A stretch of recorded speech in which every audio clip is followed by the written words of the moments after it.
Hello കൂട്ടുകാരെ, എല്ലാവർക്കും സുഖമാണല്ലോ. എല്ലാവർക്കും സുഖമെന്ന് വിശ്വസിക്കുന്നു. ഇനി ഞാൻ വന്നിരിക്കുന്നതേ നമുക്ക് ഓമയ്ക്ക് വെച്ചിട്ട് സിമ്പിളായിട്ട് നമുക്കൊരു തോരൻ ഉണ്ടാക്കിയാലോ. അപ്പോൾ നമുക്കിത് എങ്ങനെ ഉണ്ടാക്കും, ഇതിന് വേണ്ട സാധനങ്ങൾ എന്തൊക്കെയാണെന്ന് നോക്കാം. അതിന് മുമ്പായിട്ട് എൻ്റെ കൂട്ടുകാർ ആദ്യമായിട്ടാണ് എൻ്റെ വീഡിയോ ചാനൽ കാണുന്നതെന്ന് പ്ലീസ് എല്ലാവരും ചാനൽ സബ്സ്ക്രൈബ് ചെയ്യണം കേട്ടോ.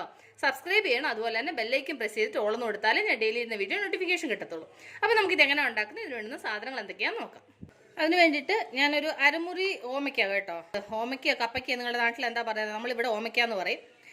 അപ്പം അത് ചെറുതായിട്ട് ഇങ്ങനെ കൊത്തി അരിഞ്ഞതാണ്. അപ്പോൾ ഇത് വിടിരിക്കട്ടെ. ഇനി നമുക്ക് ഇതിനകത്ത് ചേർക്കാനുള്ള മസാല റെഡിയാക്കാം.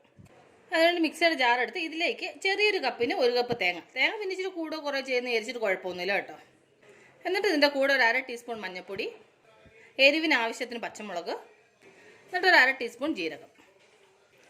ഇനി ഞാനിതൊന്ന് ചതച്ചുകൊണ്ട് വരട്ടെ. കണ്ടില്ലേ, ഇങ്ങനെ ഒന്ന് ചതച്ചാൽ മതി, ഒരുപാട് അരയ്ക്കണ്ട കേട്ടോ. അപ്പോൾ ഇത് വിടിരിക്കട്ടെ. അത് കഴിഞ്ഞ് പാൻ അടപ്പേ വെച്ച് പാൻ നന്നായി ചൂടായി ഇതിലേക്കൊരു 2 ടീസ്പൂൺ എണ്ണ ഒഴിച്ച് കൊടുക്കാം. എന്നിട്ട് ഇതിലേക്ക് ഒരു 1/2 ടീസ്പൂൺ കടുക്, അതിൻ്റെ കൂടെ തന്നെ ഒരു നുള്ളു പച്ചരിയും കൂടി ഇട്ട് കൊടുക്കാം. ഇനി കടുക് ഒന്ന് പൊട്ടി അരി ഒന്ന് ഫ്രൈ ആവട്ടെ. കണ്ടത്, അപ്പം കടുക് നന്നായിട്ട് പൊട്ടി അരി നന്നായിട്ട് ഫ്രൈ ആയിട്ടുണ്ട്. ഇതിലേക്ക് നമുക്ക് അന്ന് അരിഞ്ഞ് വെച്ച് ഓമയ്ക്ക് ചേർത്ത് കൊടുക്കാം. എന്നിട്ടൊന്ന് മിക്സ് ചെയ്യുക. അതിൻ്റെ കൂടെ നമ്മൾ ചതച്ചുകൊണ്ട് വന്ന മസാലയും കൂടെ ചേർത്ത് കൊടുക്കാം. എന്നിട്ട് അതിലേക്ക് കുറച്ച് വെള്ളം കൂടെ ചേർത്ത് കൊടുക്കാം. എന്നിട്ട് ഇതിൻ്റെ കൂടെ ആവശ്യത്തിന് ഉപ്പും കൂടെ ചേർത്ത് കൊടുക്കും.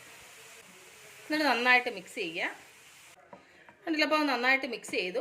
ഇനി നമുക്കിത് അടച്ച് വെച്ചിട്ട് ഒരു ലോ ഫ്ലെയിമിൽ ഇത് വേവിച്ചെടുക്കാം. ഇടയ്ക്കിടയ്ക്കൊന്ന് ഇളക്കി കൊടുക്കണം കേട്ടോ. അപ്പോൾ നമ്മളുടെ തോരൻ റെഡി ആയോ നോക്കാം. ഇടയ്ക്ക് ഞാൻ 2-3 പ്രാവശ്യം ഒന്ന് ഇളക്കി കൊടുത്തായിരുന്നു. കണ്ടില്ല, അപ്പോൾ നമ്മുടെ തോരൻ റെഡി ആയിട്ടുണ്ട്. നമുക്ക് സ്റ്റൗ ഓഫ് ചെയ്യാം. അപ്പം ഞാൻ നിങ്ങളുമായിട്ട് ഷെയർ ചെയ്ത് സിമ്പിളായിട്ട് നമ്മളൊരു ഓമയ്ക്ക തോരൻ വെച്ചതാണ്.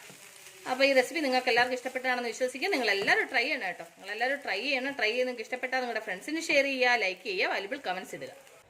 അപ്പോൾ നാളെ നമ്മൾ രുചികരമായ പുതിയ വീഡിയോയും പുതിയ റെസിപ്പിയുമായിട്ട് നാളെ നമ്മൾ വീണ്ടും കാണും വരെ ടേക്ക് കെയർ, ബൈ.